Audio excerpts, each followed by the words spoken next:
The Battle of the Argeș was a battle of the Romanian campaign of World War I, taking place on 1 December 1916. The battle was fought along the line of the Argeș River in Romania between Austro-German forces of the Central Powers and Romanian forces. Background: in late November 1916, Germano-Bulgarian forces under August von Mackensen crossed the Danube near Zimnița under the cover of fog and began to march on Bucharest. The Romanians had transferred most of their forces to the Carpathians, and as a result these forces had a preponderant advantage. 18 Romanian battalions and 48 artillery pieces against 40 German and Bulgarian battalions and 188 guns. This attack threatened to cut off half the Romanian army, and so the decision was made to launch a counterattack, relying upon the Russians to contain the fighting elsewhere. The plan entailed using all of the Romanian army's reserves to launch a flanking attack on the German forces as they crossed the Argeș River,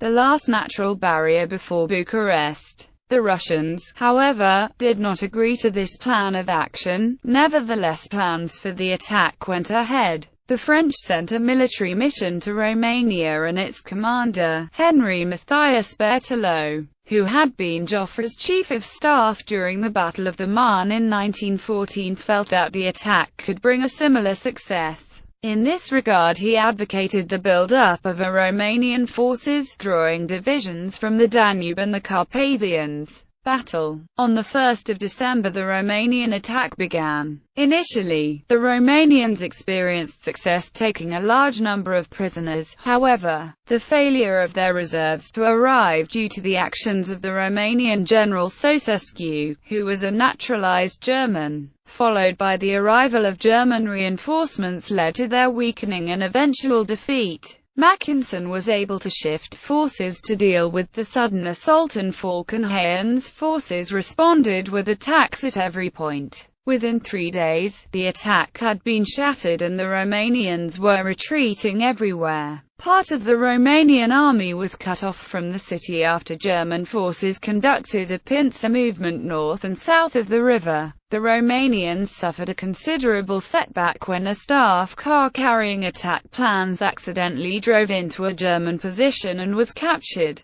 Before retreating, Romanian troops burned down the oil wells at Ploiester along with the surrounding wheat fields so as to keep them out of the hands of the Central Powers. After Falkenhayn's 9th Army cut off a portion of the Romanian army, the remainder retreated to the Siret-Putna defensive line, one of the outermost defensive lines of Bucharest. There they rendezvoused with the Bucharest garrison and prepared to hold the line. Aftermath. After the battle, minor actions were fought in the fortifications surrounding Bucharest between the invading Germans and the Romanian reserves which had failed to arrive, and the remnants of the defenders of the Siret-Putna line. Yet it was occupied by the Germans on 6 December 1916, which was the same day that southern Romania capitulated, as the monarchy had fled to Iasi. Heavy rain and terrible roads were the only things that saved the remainder of the Romanian army, which began to withdraw towards the Siret River and Russia, where the campaign drew to a close in January 1917. Romanian losses during the battle on the Argeș and the fighting that preceded it were very high, with about 300,000 being lost, around 150,000 of which were captured.